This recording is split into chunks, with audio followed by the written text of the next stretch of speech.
warahmatullahi wabarakatuh. Waalaikumsalam warahmatullahi wabarakatuh. Aksi obat pada reseptor terhubung protein G pada reseptor adrenergik dan reseptor angiotensin. Reseptor adrenergik merupakan reseptor yang terantarai berbagai aksi saraf simpatik, meliputi pelepasan energi dari glukosa di jantung, dilatasi saluran pernafasan dan pengaturan sirkulasi perifer. Selama kondisi normal tanpa stres, reseptor adrenergik berperan dalam fungsi berbagai sistem.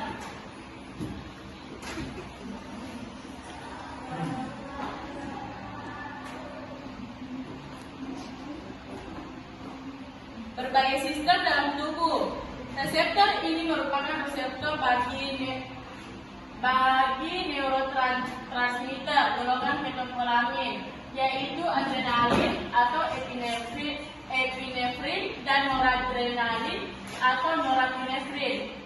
Epinefrin dan noradrenalin adalah hormon yang disekresikan oleh glandula adrenal dan disintesis dari prekursornya, tirosin, dengan bantuan beberapa enzim, yaitu tirosin hidroksilase, dopa dekarboksilase, dan dopamin beta hidroksilase. Enzim yang banyak menjadi target aksi obat yaitu tirosin hidroksilase. Obat-obat seperti kafein, nikotin, morfin dapat mengupregulasi ekspresi tirosin hidroksilase sehingga meningkatkan aktivitasnya. Dan yang kedua itu monoamin oksidase, yaitu obat antidepresan banyak yang bereaksi menghambat monoamin oksidase inhibitor seperti tranilispromin dan selektin.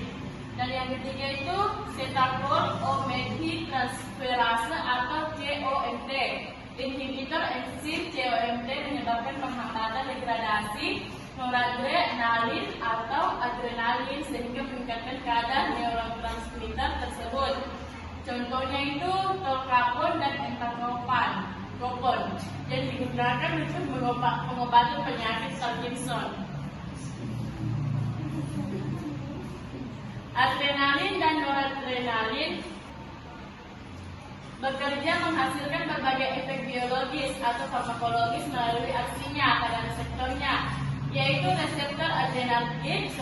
Reseptor adrenergik terbagi menjadi dua subtipe, yaitu alfa dan beta. Semuanya merupakan reseptor metabotrofik. Target respon reseptor adrenergik. Yang pertama itu reseptor alfa adrenergik. Alfa 1 itu kontraksi vaskular dan autopolos genitourinari. Kalau alfa 2 itu kontraksi vaskular smooth muscle, inhibisi pelepasan insulin, induksi pelepasan glukagon dan agresi platelet, dan inhibisi presinaptik dari norepinefrin. Dan yang kedua itu reseptor beta adrenergik. Beta 1 itu positif inotropik dan chronotropik, efek pada jantung, menaikkan heart rate atau denyut jantung koronari waktu. Beta 2 itu relaksasi vaskular, bronkial, gastrointestinal, dan autopolos genitourinari, menstimulasi gliconolysis dan gluconeogenesis di hati. Beta 3 lipolisis di jaringan adiposa. Reseptor angiotensin adalah hormon peptida yang berasal dari protein angiotensinogen. Angiotensinogen diubah menjadi angiotensin 1 dengan katalisis renin. Selanjutnya angiotensin 1 akan diubah menjadi angiotensin 2 dengan dikatalisasi oleh enzim ACE atau angiotensin converting enzim. Angiotensin 2 akan bekerja pada reseptornya, memicu berbagai proses fisiologis yang menyebabkan kenaikan tekanan darah, arteri, dan fungsi renal sehingga terlibat dalam patofisiologi berbagai penyakit seperti hipertensi, hipertrofi jantung, gagal jantung, dan penyakit nefropati diabetes.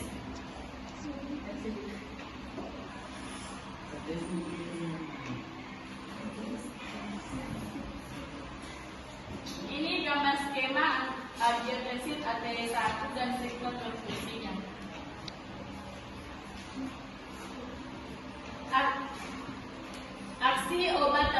reseptor growth factor dan sitokin. Reseptor growth factor adalah protein yang terletak pada permukaan sel dan berfungsi sebagai titik penerima sinyal dari faktor pertumbuhan. Sitokin dan fungsi dalam sistem imun. Sitokin adalah protein kecil yang berperan penting dalam komunikasi dan koordinasi antar sistem dalam tubuh. Fungsi sitokin itu untuk mengaktifkan, menghambat, dan mengkoordinasikan respon imun, baik pada sistem imun bawaan maupun adaptif.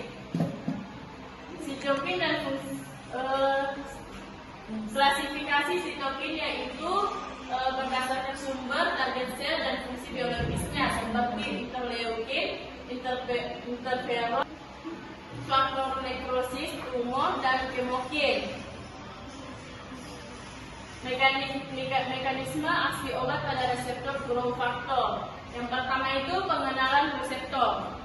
Reseptor growth factor adalah protein pada permukaan sel yang dapat mengikat pertumbuhan dan memicu berbagai proses biologis. Dan yang kedua, penghambatan ikatan.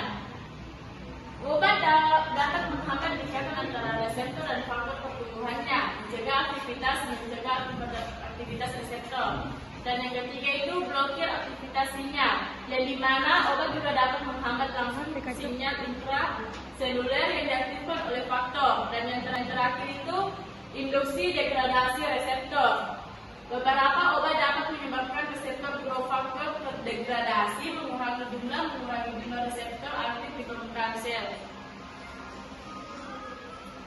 Aktivitas reseptor growth factor oleh obat. Yang pertama itu penghambatan aktivitas, dan yang kedua penghambatan persinyalan, dan yang terakhir itu mekanisme pengikatan. Efek obat pada persinyalan sitokin. Yang pertama itu penghambatan aktivitas reseptor sitokin, yang dimana beberapa obat dapat menghambat aktivitas dari reseptor sitokin, mengganggu jalur persinyalan yang penting untuk respon imun. Dan yang kedua, modulasi produksi sitokin.